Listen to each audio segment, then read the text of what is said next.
Граѓаните кои што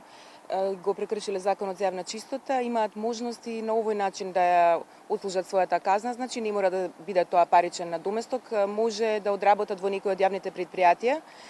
така што и јавното предпријатие Комунална хигиена Скопје ја нуди оваа можност во рамките на 8 работни дена граѓаните да ја одработат, нели, со општо корисна работа таа своја казна.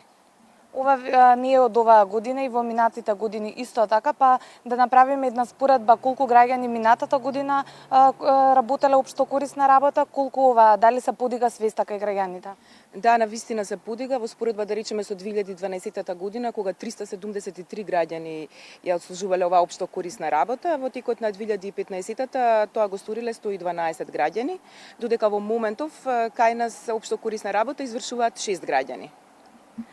Така, освен во комунална хигиена, граѓаните може да работат и друга општо корисна работа, па која е таа и зашто најчесто се казнуваат? Значи, граѓаните со овој тип на одработување се казнуваат за фрлање на отпушоци, за фрлање на отпадоци надвор од садовите наменети за отфрлање на отпад,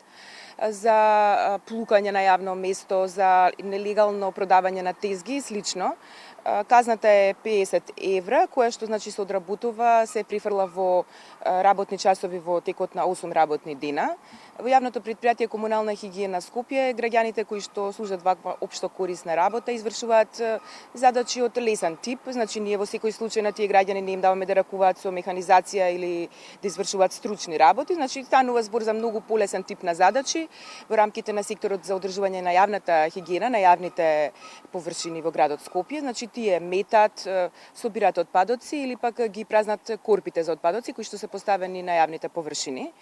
Ова секогаш се одвива под надзор на вработените во предпријатието, значи никогаш не го прават без надзор, задолжително носат ХТЗ опрема, значи заштитени се, обележани се дека одработуваат ваков тип на општо корисна работа